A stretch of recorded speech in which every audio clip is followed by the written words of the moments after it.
Lucas 16, versículos 19 al 31. Dice así la palabra del Señor. Había cierto hombre rico que se vestía de púrpura y de lino fino, celebrando cada día fiestas con esplendidez. Y un pobre llamado Lázaro yacía a su puerta, cubierto de llagas, ansiando saciarse de las migajas que caían de la mesa del rico. Además, hasta los perros venían y le lamían las llagas. Y sucedió que murió el pobre y fue llevado por los ángeles al seno de Abraham. Y murió también el rico y fue sepultado. En el Hades alzó sus ojos, estando en tormentos, y vio a Abraham a lo lejos y a Lázaro en su seno. Y gritando dijo: Padre Abraham, ten misericordia de mí y envía a Lázaro para que moje la punta de su dedo en agua y refresque mi lengua, pues estoy en agonía en esta llama. Pero Abraham le dijo: Hijo, recuerda que durante tu vida recibiste tus bienes y Lázaro igualmente males, pero ahora él es consolado aquí y tú estás en angustia. Y además de todo esto, hay un gran abismo puesto entre nosotros y vosotros, de modo que los que quieran pasar de aquí a vosotros no pueden, y tampoco nadie puede cruzar de allá a nosotros. Entonces él dijo: Te ruego pues, Padre, que lo envíes a la casa de mi padre, pues tengo 5 hermanos, de modo que él los prevenga, para que ellos no vengan también a este lugar de tormento. Pero Abraham dijo: Ellos tienen a Moisés y a los profetas, que los oigan. Y él dijo: No, padre Abraham, sino que si alguno va de ellos de entre los muertos, se arrepentirán. Mas Abraham le contestó: Si no escuchan a Moisés y a los profetas, tampoco se persuadirán si alguno se levanta de entre los muertos. Amén. Hermanos, me gustaría partir esta enseñanza, una parábola bien conocida, ¿cierto?, pero que tiene algo importante que hacernos reflexionar. Y me gustaría iniciar esta enseñanza haciéndoles la pregunta que sigue. Si ustedes supieran que les queda el último año de sus vidas, un año más, a esta fecha, en junio, usted va a morir. Yo le pregunto, ¿cómo viviría el último año de su vida? ¿En qué gastaría su tiempo? ¿En qué gastaría sus recursos? ¿Se dedicaría solo a trabajar? ¿Trataría de armar un imperio? ¿Estaría a tiempo con su familia? Quizás le pediría perdón a las personas con las que usted sabe que no está en una buena situación. ¿Enmendaría su rumbo? ¿Estaría Dios presente de alguna manera en su vida? Esta pregunta es importante no solo porque nos introduce a la parábola, sino porque de alguna manera nos tiene que llevar a ser conscientes de que nuestra vida en la tierra no está comprada, ni nosotros sabemos el día en que hemos de partir. Pudiera ser hoy día, mañana, pasado, no lo sabemos. Pero ciertamente todos vamos a morir, eso es ciertísimo. De una u otra forma, en algún momento, salvo que el Señor venga, todos vamos a probar la muerte.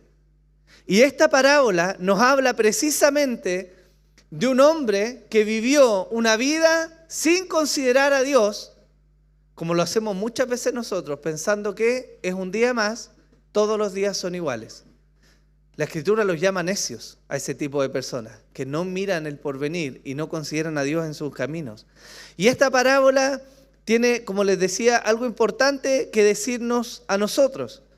Para entender la parábola vamos primero a ver todo lo que tiene que ver con su contexto. Y de esto me gustaría recordar una cosa, y es la audiencia de Jesús.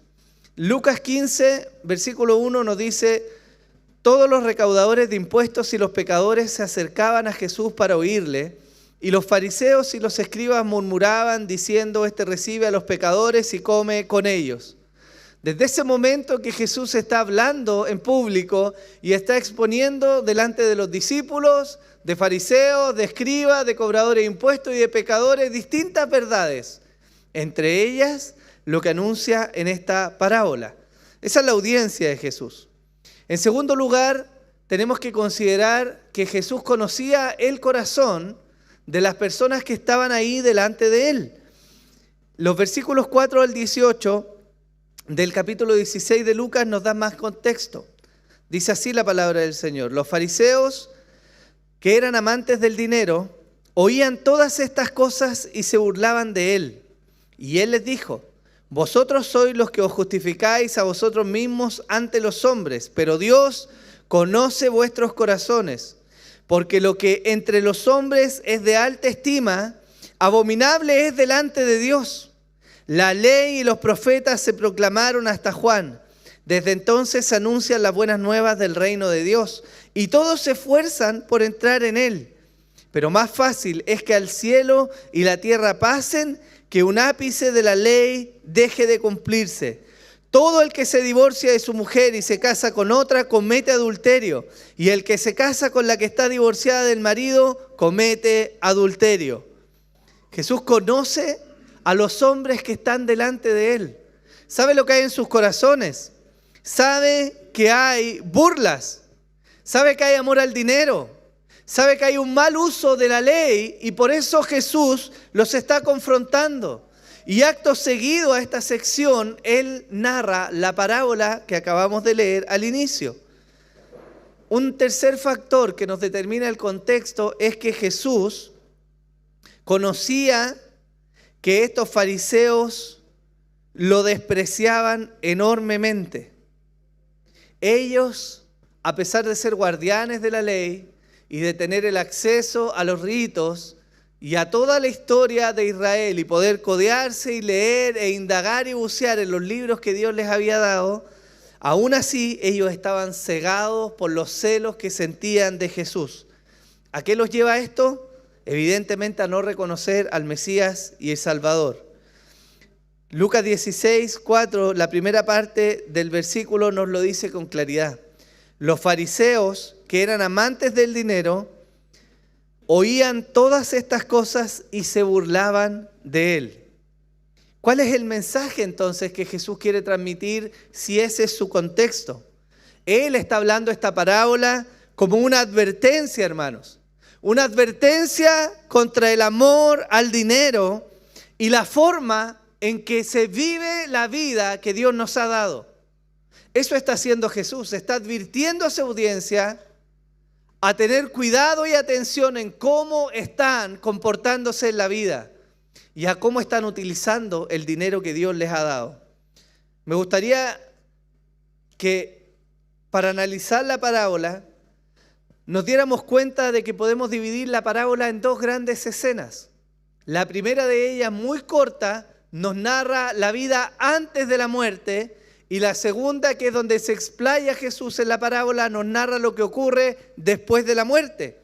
De hecho, tenemos dos, entre comillas, protagonistas. Uno es Lázaro y el otro es el hombre rico, y también sale Abraham. Entonces, vamos a ver esta parábola en distintos puntos que nos van a llevar a recorrer las escenas y lo que nos está mostrando Jesús a través de cada uno de los personajes. Y vamos a partir por el primer versículo que nos habla de la vida de este hombre rico. Dice la Escritura así: había cierto hombre rico que vestía de púrpura y lino fino, celebrando cada día fiestas con esplendidez. Nada más se nos narra del rico en toda la parábola respecto a su vida en la tierra, solo este versículo. Pero este versículo nos dice bastante de la vida que él estaba viviendo. En primer lugar, se nos dice que este rico vestía de púrpura. El púrpura, hermanos, era una tela teñida con un pigmento que provenía de un molusco llamado murex del mar Mediterráneo. El procesamiento era algo muy largo, tedioso, y la cantidad de moluscos que se necesitaban para lograr teñir una tela era bastante. Esto significa que era algo realmente caro. Tan caro que el uso de púrpura solía familiarizarse o relacionarse solamente con hombres de la realeza o de la nobleza u hombres que tenían mucho poder adquisitivo. En segundo lugar, se nos dice que este hombre rico también se vestía de lino fino. El lino fino era una tela blanca, usualmente importada de Egipto, que se caracterizaba por ser una tela suave, delicada y darle mucho confort a la persona que lo estaba usando. Y al igual que el púrpura, tenía algo en común. Era extremadamente caro y difícil de conseguir. Es decir, no era algo para el hombre común.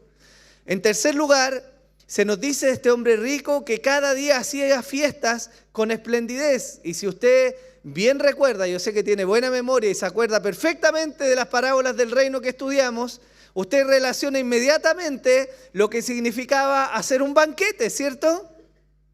¿Se acuerda o no? ¿Quiénes hacían banquete? ¿Quiénes? Los hombres que tenían dinero. Esos eran los que hacían banquete. ¿Y a quiénes invitaban a los banquetes? La élite de la ciudad, los políticos, los poderosos, los que tenían influencia, los que le podían devolver la mano. Y de esta parábola se nos dice que este hombre hacía todos los días fiestas. O sea, como lo decimos a veces coloquialmente, este hombre estaba podrido en dinero. No le alcanzaba la vida para gastar todas las riquezas que tenía. Era un hombre real y absolutamente rico. Y eso nos lo dice el primer versículo de esta parábola y es importante porque marca el tenor de lo que Jesús va a enseñar a raíz de esta parábola, mirando a este hombre. El segundo protagonista de la parábola es Lázaro, que se presenta con un contraste diametral a lo que se nos narra en el primer versículo. De Lázaro se nos dice que era un hombre pobre y que yacía a la puerta del hombre rico cubierto de llagas, ansiando saciarse de las migajas que caían de la mesa del rico, y además hasta los perros venían y le lamían las llagas. ¿Qué se nos muestra de Lázaro? En primer lugar, es necesario resaltar el nombre que el Señor eligió para este hombre del relato. Lázaro es una romanización del griego Eleazarus, que significa Dios ha ayudado. Y eso de alguna manera nos entrega una clave de lo que va a significar este hombre Lázaro en el relato que Jesús está diciendo. En segundo lugar, se nos dice que Lázaro era un hombre pobre, un mendigo, lo que genera inmediatamente el contraste respecto al hombre rico que se nos muestra al principio del relato. En tercer lugar, se nos habla de su miseria. Lázaro se presenta como un hombre pobre, miserable, que está a la puerta de un hombre rico, que ansía comer las migajas, lo que cae de la mesa. Y usted podría preguntarse, bueno, si era un hombre rico en extremo, mínimo esas migajas eran deseables. O sea, no se le iba a caer un pedazo de marraqueta. Era un hombre rico, seguramente las migajas eran deseables, pero no está hablando el énfasis en eso, sino está poniendo en la necesidad grande que este hombre tenía de poder saciar su estómago. Era pobre, muy pobre. Necesitaba agarrar lo que fuera, lo que cayera en el suelo, era suficiente para que él tratara de saciar su hambre. También se nos habla de la miseria de él respecto a su salud. Aunque no nos dice el relato de que estaba enfermo, sí se nos muestra que estaba cubierto de llagas. Quizás se le viene a la mente el relato de Job, cuando Job vivió esa enfermedad y estaba cubierto de llagas y se rascaba y se hería la piel y sangraba a causa de las llagas que él tenía. Bueno, de Lázaro simplemente se nos dice que él estaba cubierto de llagas. Pero hay algo más que añade el relato que nos muestra la gran miseria en la que este hombre se hallaba. Y es que los perros venían a lamer las llagas de las heridas que este hombre Lázaro tenía. Para los judíos, los perros eran animales despreciables. Lejos de las cosas que uno ve hoy día, que es como tragicómico lo que uno llega a ver, porque digo, Dios mío, ¿a qué hemos llegado? Perros paseando en coches, en bolsos de Louis Vuitton, ¿cierto? Con lentes de marca, casi como un ser humano, lo que en mi apreciación es ridículo, porque un perro no tiene el valor de un ser humano, ni de cerca, por mucho que se le quiera. Esa es una muestra de la corrupción hoy día. Pero los perros para el contexto judío eran animales despreciables. Los perros se alimentaban de la carroña, de las sobras, de lo que había en las calles. Así vivían los perros. Era un animal impuro, inmundo, no deseado para los judíos y que por el contrario se estimaba que aquellos que se rodeaban de perros entonces era una muestra de que eran rechazados de Dios. Jesús sabía eso de su contexto y introduce la figura del perro en la narrativa para mostrar lo profundo de la miseria de este hombre llamado Lázaro. Sin embargo, el relato llega a un punto de inflexión. En el versículo 22 se nos dice algo tremendo. Y sucedió que murió el pobre y fue llevado por los ángeles al seno de Abraham. Y murió también el rico y fue sepultado. Hay algo que alcanza a todos los seres humanos, sin importar su poder, su riqueza, su posición política, sus títulos, su intelecto, sus amistades, el barrio en el que vivía, con la gente que se codió, en los banquetes que participó, o se anduvo debajo de los puentes comiendo de los basureros. A todos los seres humanos ha de alcanzarles la muerte. Esa es una realidad de la cual ninguno puede escapar. Usted y yo, tarde o temprano, de viejos o enfermos, o por accidentes, todos hemos de gustar la muerte, salvo que el Señor venga. Y la muerte irrumpe en el relato de la parábola para generar un punto de inflexión. Hay un gran contraste entre este hombre rico que se codea de favores, que vive la mejor vida que ustedes se pueden imaginar que se debe vivir sobre la tierra, y un hombre que vive en la más absoluta miseria. Pero la muerte los alcanza a ambos. Y en el momento en que la muerte los alcanza, los papeles se cambian drásticamente. La muerte de Lázaro es relatada de una manera muy particular. Y hay dos elementos que son dignos de mencionar. El primero de ellos es que se nos dice que Lázaro es llevado por ángeles. ¿Quiénes son los ángeles? Bueno, la Biblia nos habla acerca de los ángeles y del rol que ellos tienen. El Salmo 103, por ejemplo, en los versículos 20 y 21 nos dice así: bendecid al Señor vosotros sus ángeles, poderosos en fortaleza, que ejecutáis su mandato, obedeciendo la voz de su palabra. Bendecid al Señor vosotros todos sus ejércitos que le servís haciendo su voluntad. El autor de Hebreos en el Nuevo Testamento también nos habla de los ángeles. En Hebreos 1:14 se nos dice: ¿no son todos ellos espíritus ministradores, enviados para servir por causa de los que heredarán la salvación? ¿Qué son los ángeles? Los judíos lo sabían. Los ángeles son siervos de Dios. Ellos son siervos de Dios. ¿Para qué están? Para cumplir los propósitos de Dios. El autor de Hebreos nos da mayor luz, porque no solo nos dice que los ángeles son siervos, sino que va más allá y nos dice a quiénes sirven. ¿A quiénes sirven los ángeles? A los que han sido destinados para heredar salvación. Eso dice el autor de Hebreos. Por lo tanto, la muerte de Lázaro en el relato de Jesús es exaltada.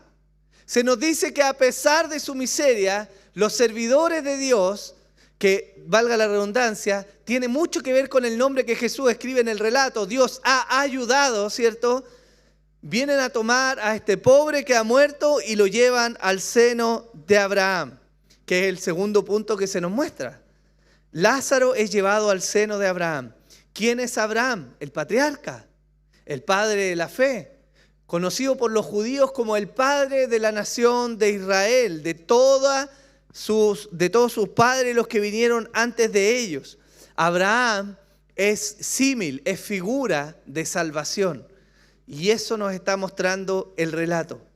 Lázaro, a pesar de su miseria, es servido por los ángeles y es llevado a un lugar donde se marca claramente que él alcanza salvación. Pero no así el rico. El relato de la muerte del rico es diametralmente opuesta. No hay detalles. Él murió y fue sepultado. Nada más se nos dice de este hombre respecto al proceso, a cómo es recibido. Sin embargo, de aquí en adelante la parábola comienza a darnos muchos detalles de lo que experimenta este hombre rico luego de la muerte. En el versículo 23 dice, en el Hades alzó sus ojos estando en tormentos y vio a Abraham de lejos y a Lázaro en su seno. Y gritando dijo, Padre Abraham, ten misericordia de mí y envía a Lázaro para que moje la punta de su dedo en agua y refresque mi lengua, pues estoy en agonía en esta llama. Pero Abraham le dijo, hijo, recuerda que durante tu vida recibiste tus bienes y Lázaro igualmente males. Pero ahora él es consolado aquí y tú estás en agonía.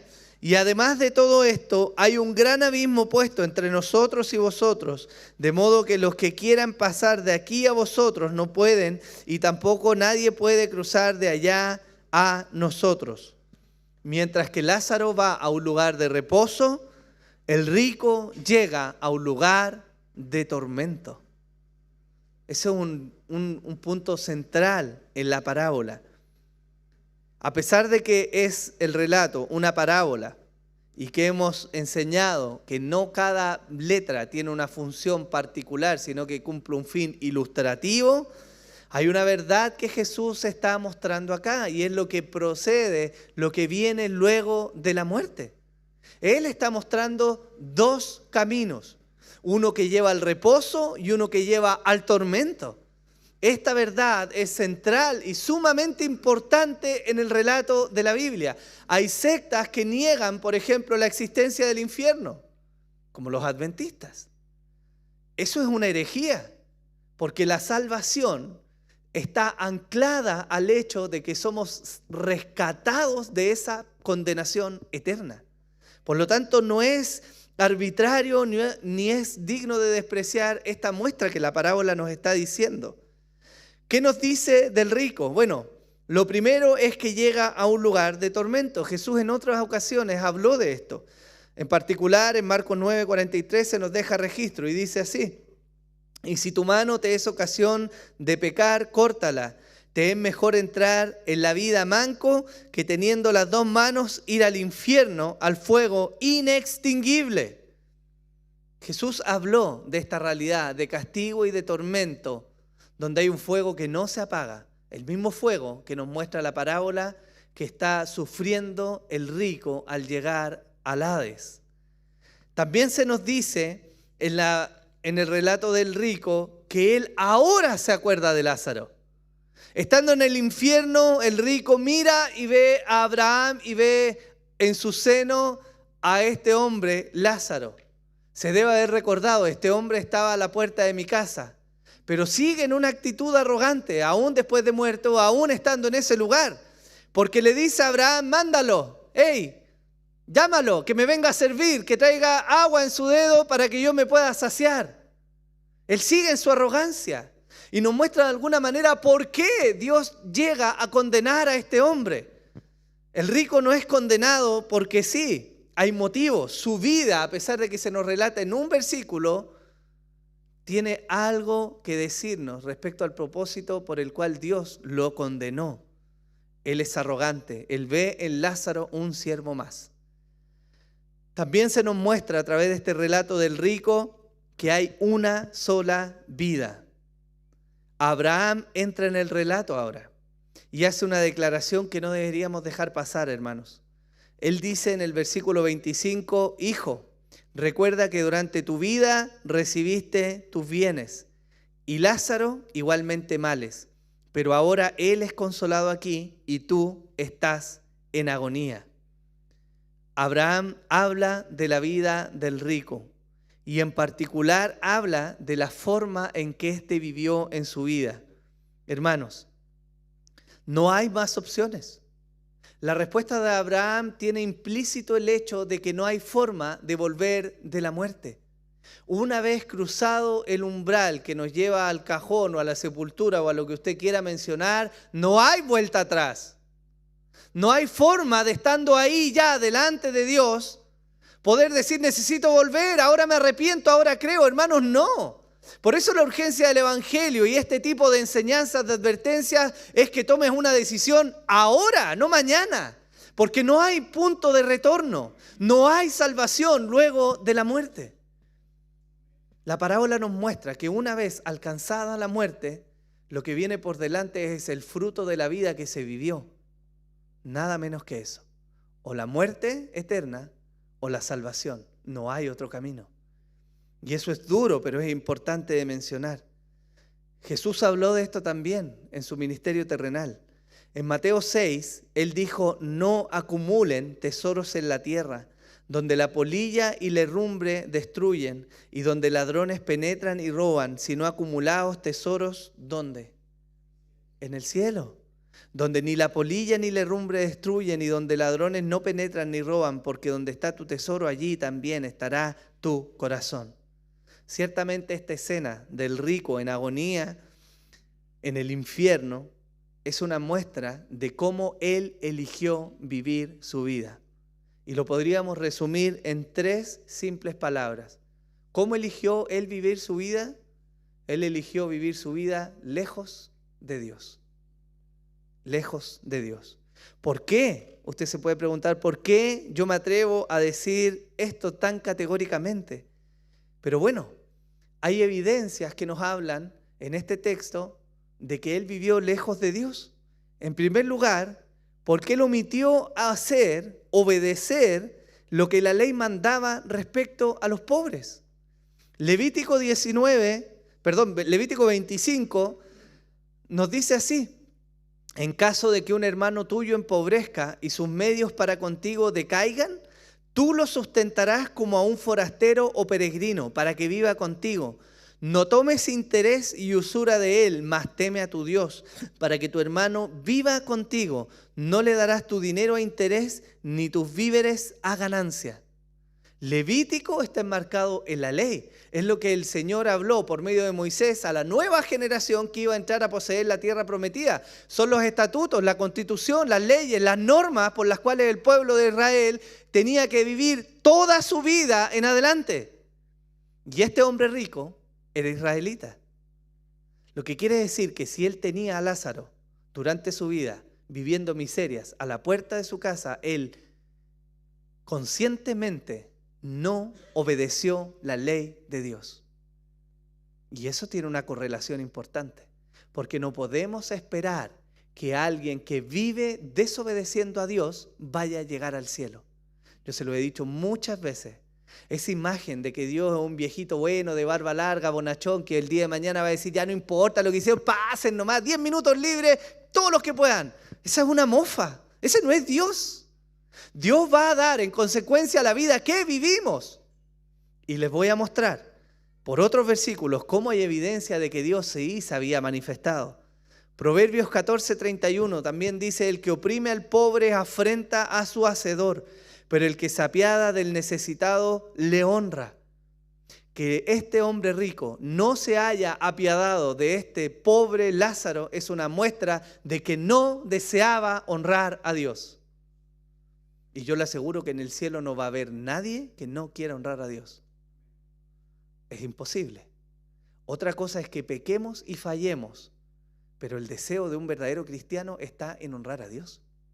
Por lo tanto, no puedes pensar siquiera en intentar entrar al cielo si el deseo de tu corazón no busca la honra de tu Dios. Ese tipo de personas no va a entrar al cielo. Isaías 58, los profetas, desde versículo 6 al 7, dice, ¿no es este el ayuno que yo escogí? Desatar las ligaduras de impiedad, soltar las coyundas del yugo, dejar ir libres a los oprimidos y romper todo yugo. ¿No es para que partas tu pan con el hambriento y recibas en casa a los pobres sin hogar? Para que cuando veas al desnudo lo cubras y no te escondas de tu semejante. Yo a propósito les he mostrado evidencias en la ley, en los profetas, porque lo va a decir el texto más adelante. Este hombre en su vida optó por no ayudar a este pobre y miserable Lázaro. Estaba a la puerta. Salvo que haya tenido un caso quizás de obesidad extramórbida, ¿cierto? Que no lo dice el relato, no es relevante, ¿cierto? Pero si tenía una puerta y este Lázaro estaba a la puerta o no salía nunca de su casa, como para no haberse enterado, o no sé. Mi conclusión lógica es que no quiso ayudarlo. Y eso lo hace condenable delante de Dios. No quiso extender su mano, estando atiborrado, lleno, podrido en dinero, no quiso ayudarlo. Y eso lo hace merecedor de condenación, porque es lo que Dios había mandado al pueblo de Israel. ¿Lo vemos hasta acá? Entonces, toda esta evidencia no era desconocida para el rico. No era desconocida. Los israelitas, independiente de su lejanía en vida de Dios, todos eran instruidos en la palabra del Señor. Todo israelita conocía por lo menos la Torá. Ellos conocían la ley, conocían de los profetas, conocían de los salmos. Es decir, no hay forma en que podamos imputarle a este hombre rico el desconocimiento de lo que Dios mandaba. ¿Cuál es la conclusión? Dios no era importante para su vida. Y tiene sentido, porque una cosa que hacen las riquezas es tratar de tomar el lugar de Dios. Por eso las riquezas son peligrosas. Y ojo, no condenables, peligrosas. ¿Por qué? Porque toman el lugar de Dios. Y este hombre, con toda seguridad, se apoyó en sus riquezas y no en Dios. ¿Qué le faltaba en la vida? Alimento no le faltaba. Mujeres, si quería tener, no le faltaban. Amigos, fiesta, ¿qué le podía faltar a este hombre? Él tenía todo lo que humanamente se pudiera desear, porque las riquezas lo llevaban a tener todo eso. Y evidentemente la consecuencia es que Dios queda de lado. ¿Ok? De aquí procede la condenación entonces. No es de las riquezas en sí, es de que su forma de vivir estuvo alejado de Dios. Esa es la condenación, ¿ya? De hecho, quiero hacer un paréntesis en esto, porque no es la riqueza en sí lo que condena al hombre, sino la disposición del corazón del hombre respecto a las riquezas, que por lo demás vienen de Dios. Eso debería llevarnos a cuestionar en la aplicación práctica qué estoy haciendo con lo que Dios me ha dado. Porque ¿acaso lo que tengo es solo mío? Esa es la jactancia del hombre rico. Este es mi dinero, mis posesiones, yo las voy a usar como yo quiera. ¿En serio? ¡Wow! De eso vamos a darle cuenta al Señor. Por eso la generosidad en la iglesia debiera ser algo normal.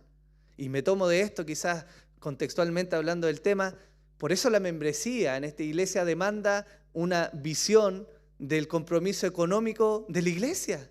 Porque es una forma en que mostramos que lo que tenemos no es nuestro, sino que viene de Dios y que está dispuesto para la obra de Dios. No es extraordinario. Un cristiano debiera ser generoso por su naturaleza nueva. Ni siquiera porque tengamos que hablar de esto. El peligro entonces, lo que nos muestra esta parábola, es que este hombre rico se apoyaba en su riqueza y en toda su opulencia negó la ayuda al necesitado. Otra cosa que nos dice es que en este estado, después de la muerte, ambos, tanto Lázaro como el hombre rico, estaban conscientes. Esto desbarata un mito que hay, aún en las iglesias hoy en día, que también lo enseñan los adventistas, que es el hecho de que el hombre al morir pasa a un estado de sueño, esperando el despertarse cuando venga la resurrección. Pero la Biblia no nos habla de eso. La Biblia nos muestra con claridad que tanto el rico como el Lázaro eran conscientes del lugar donde estaban. Y eso es importante para nuestra forma de entender lo que la muerte implica. Él puede ver a Lázaro porque está consciente, y Lázaro al mismo tiempo recibe consuelo y fortaleza porque está consciente. No se apaga la mente luego de morir. ¿Ok? ¿Estamos bien hasta acá? Perfecto. Pero hay un último punto que nos habla la parábola y que es de verdad también muy importante, sobre todo considerando el contexto que estaba presente o la audiencia que tenía Jesús cuando él estaba hablando. Desde el versículo 27 se nos dice así: entonces él dijo, te ruego pues, Padre, que lo envíes a la casa de mi padre, pues tengo 5 hermanos, de modo que él los prevenga, para que ellos no vengan también a este lugar de tormento. Pero Abraham dijo, ellos tienen a Moisés y a los profetas, que los oigan. Y él dijo, no, padre Abraham, sino que alguno sino que si alguno va a ellos de entre los muertos se arrepentirán. Mas Abraham le contestó, si no escuchan a Moisés y a los profetas, tampoco se persuadirán si alguno se levanta de entre los muertos. ¿Qué nos dice esto? En primer lugar, confirma que no hay retorno de la muerte. No hay vuelta de la muerte. En segundo lugar, nos habla de la revelación y de la suficiencia de las Escrituras. Cuando el rico pide que alguien vaya a avisar a la familia del lugar donde se encuentra él a modo de advertencia, usted podría pensar en ese punto como que le bajó, como que sí tenía corazón el rico al final. Parece que de verdad quiere guardar a sus hermanos. ¿Cómo van a venir a ese lugar tan terrible?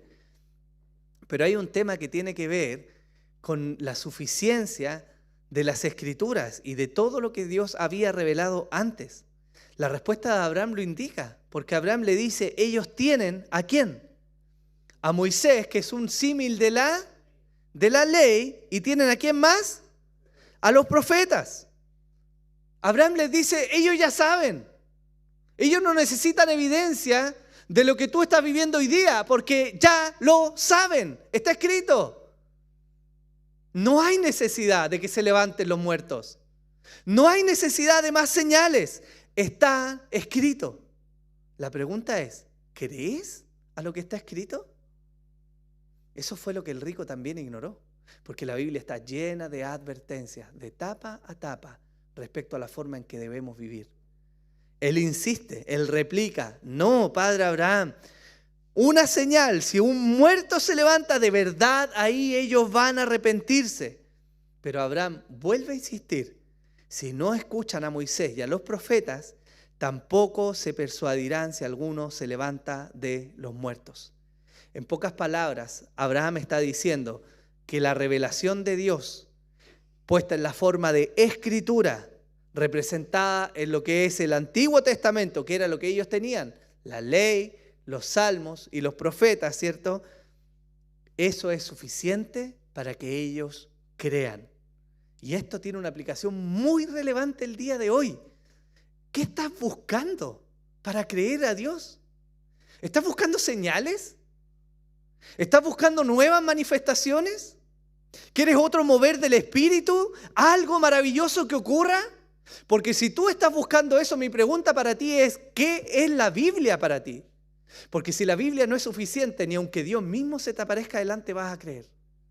Esa es la respuesta de Abraham.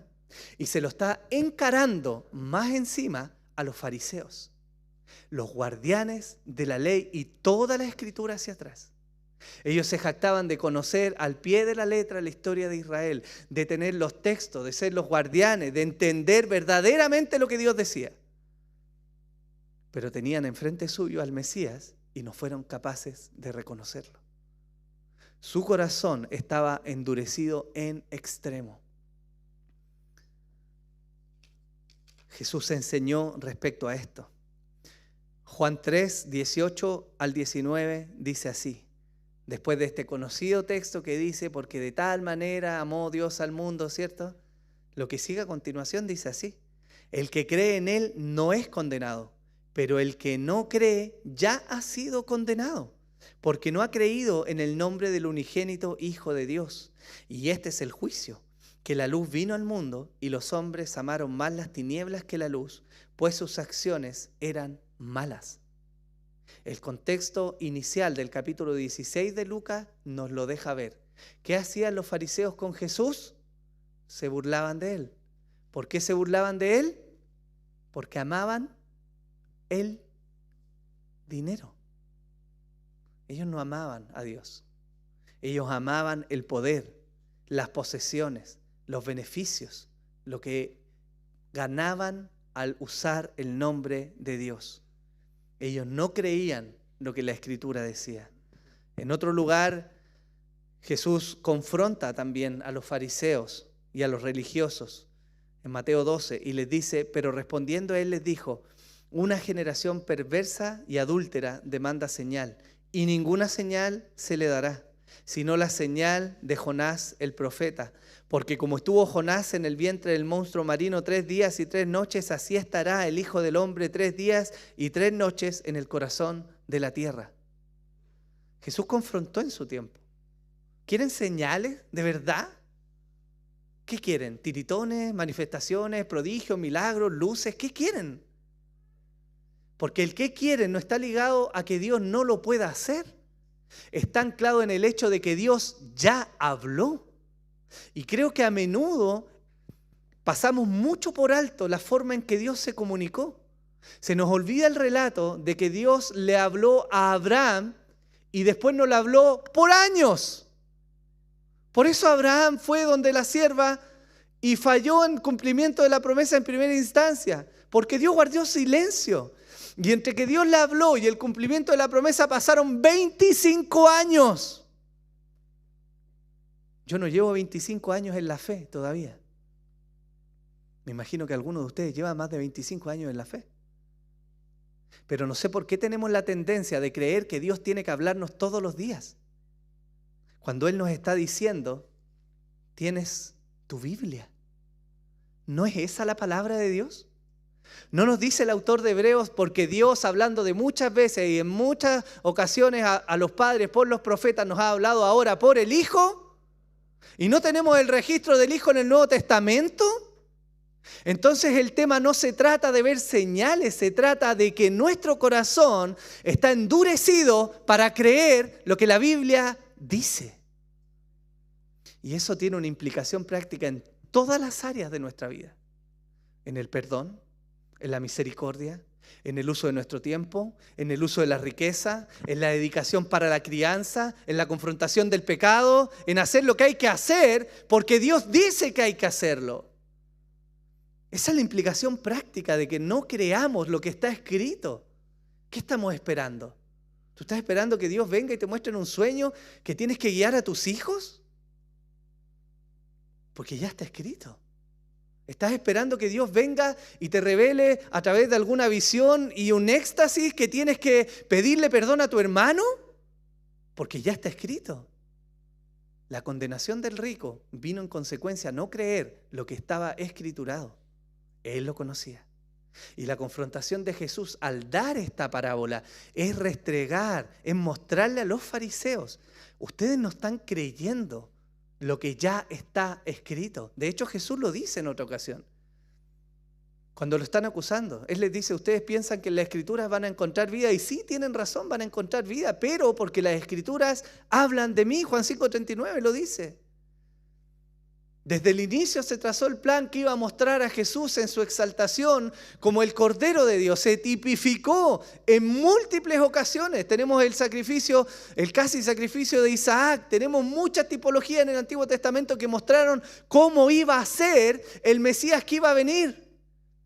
Los profetas hablaron, testificaron de cómo iba a entrar Jesús a Jerusalén en un burro, ¿cierto? Cómo la gente lo iba a atender. Ese es el Salvador. Y aún así, en su corazón endurecido, ellos querían más de lo que Dios les estaba mostrando. Eso es la condenación. Nuestra relación hoy día, hermanos, con la Escritura es fundamental. Hemos de ser conocidos principalmente como el pueblo del libro. Nuestra fe se basa en lo que Dios escrituró y demanda de nosotros la obediencia a lo que ya está escrito. La obra del Espíritu es fortalecerte, animarte, recordarte, guiarte, acompañarte, capacitarte. En muchas ocasiones de maneras sobrenaturales. Pero no pensemos en siempre pedirle a Dios que nos hable algo que Él ya dejó, que ya dijo. Gracias a Dios por quién es Él. Porque si fuera como somos nosotros, ay de nosotros. Porque nosotros le decimos a nuestros hijos, esto es una experiencia muy cercana, levanta el plato una vez, levanta el plato 2 veces, levanta el plato 3 veces y lo retamos. Pero no me dijiste nada. ¿Cómo que no? Te lo dije 3 veces. ¿Le ha pasado, no? Bueno, esa es la paternidad. Pero Dios nos ha hablado muchas veces, de muchas maneras. Y nos dejó la Escritura como algo, como una evidencia irrefutable de lo que Él ha dicho. ¿Para qué? Para nuestra seguridad, hermanos. Esa es la condenación que vino a los fariseos porque no estaban creyendo. ¿Qué tiene esto entonces que decirnos toda esta gran parábola a nosotros como una reflexión final? Una primera reflexión viene a través de responder esta pregunta. ¿Está Dios realmente presente en la forma en que vivimos o es un amuleto de la buena suerte solamente? Yo estoy seguro que si a este hombre rico se le hubiera preguntado en algún momento, oye, ¿tú crees en Dios? Él hubiera dicho, sí, por supuesto, el Dios de mis antepasados, ¿cómo no voy a creer en Él? Mírame, somos el pueblo de este Dios, mis riquezas vienen porque Él me las ha dado, somos el pueblo elegido, mira todo lo que hemos tenido. Evidentemente con nuestros labios no solemos rechazar la fe que profesamos, pero sí con nuestros hechos. Por lo tanto es importante no solo lo que decimos, sino cómo vivimos. Y eso es algo importante que nos lleva a reflexionar esta parábola. Las riquezas que Dios me ha dado, ¿están sirviendo a la vida que Dios me ha dado o yo estoy siendo siervo de las riquezas que Dios me entregó? La diferencia es sutil, pero es diferente utilizar el dinero para la vida que Dios me ha dado a que yo viva en pos del dinero que Dios me ha entregado. Porque eso habla finalmente de quién es mi Dios. Y eso le pasó a este hombre rico que fue condenado. Finalmente, y quizás marcando una inflexión en lo que yo les estoy diciendo, porque parece que todo es condenatorio, pero esta parábola nos muestra también una gran esperanza, hermanos. Gran esperanza. La vida presente, sin duda, tiene desafíos, dolores, tristezas, desilusiones. Las experimentamos, ustedes y yo las experimentamos en distintas áreas de nuestra vida. Sufrimos a causa de nuestro propio pecado. Sufrimos por el pecado de otros. Vivimos en un mundo quebrantado. Sufrimos por la incertidumbre a veces de no saber cómo van a ocurrir las cosas. El mundo es difícil. Pero esta parábola nos muestra que hay esperanza al final de los días. Y eso es maravilloso. Porque la vida de Lázaro fue miserable en todos los aspectos que nosotros pudiéramos considerar. Pero en el día de su muerte algo cambió drásticamente. Y es que toda la miseria y todo el dolor y todo el sufrimiento y toda la agonía que él vivió se cambió por consuelo y bienestar. No ahora por un par de años, sino por toda la eternidad. Y esa es una esperanza maravillosa que nos muestra la parábola. ¿Hay algún motivo por el cual valga la pena vivir para Dios? Por supuesto que sí. Porque aunque la vida de Dios demanda negación, en algunos casos sufrimiento y abnegación, la recompensa es infinitamente mayor a lo que en esta vida podemos gastar. Juan 16, 33 dice, estas cosas os he hablado para que en mí tengáis paz. En el mundo tendréis aflicción, pero confíen porque yo he vencido al mundo. Esta parábola nos muestra el destino terrible de aquellos que viven alejados de Dios, pero también es un aliento, porque nos lleva a recordar que el destino de aquellos que confían en el Señor es absolutamente maravilloso. Y yo no sé si usted disfruta más o menos la vida. Yo le doy gracias al Señor porque hay cosas maravillosas que disfruto en la vida, como por ejemplo la familia o la comunión de muchos de ustedes. Pero lo que viene es muchísimo mejor. De verdad es mucho, mucho mejor. No es comparable con esta realidad. Y esta parábola testifica. A los que se pierden, les testifica que se pierden por su corazón endurecido. Y a los que se salvan, les testifica que vale la pena sufrir un tiempo acá para entrar a una gloria que va a ser eterna. Amén. Yo quiero animarte a que antes de que oremos, puedas examinar en tu corazón no solo la forma en que hoy día estás viviendo, sino las convicciones que tienes en tu corazón. Porque si hay algo que te puede fallar, que sin duda son las personas, las situaciones y tu entorno, hay alguien en quien siempre puedes confiar. Él es fiel y verdadero. Y Él es Jesús. Él nos ha sido revelado en las Santas Escrituras y nos ha mostrado el fruto de su ministerio y todo el trabajo de su obra. Y se encargó Porque por su ascenso, Él se encargó de que viniera el Espíritu Santo. Él lo dijo a los discípulos, os conviene que yo me vaya, porque si no, no vendría a vosotros el otro Consolador. Pero va a venir el Espíritu de consolación y va a estar con ustedes todos los días, ¿cierto? Y les va a recordar, animar, enseñar, guiar, perfeccionar, capacitar. Esa es la obra del Espíritu. Él vino a nosotros porque Jesús ascendió al cielo. Él es fiel en sus promesas. Podemos confiar en Él. Ese mismo Espíritu que vino inspiró a hombres para que dejaran registro escrito, para que cuando nosotros estuviéramos tristes, cobráramos ánimo, para que cuando estuviéramos desviándonos a una vida licenciosa, nos hiciera volver al camino del Señor, para que en vez de perseguir sueños e ilusiones, persigamos a Cristo nuestro Salvador, como Pablo lo hacía. Este es mi deseo, decía Pablo, he procurado alcanzar a mi Señor, y ese debería ser el anhelo de todos nosotros. Oremos al Señor. Padre,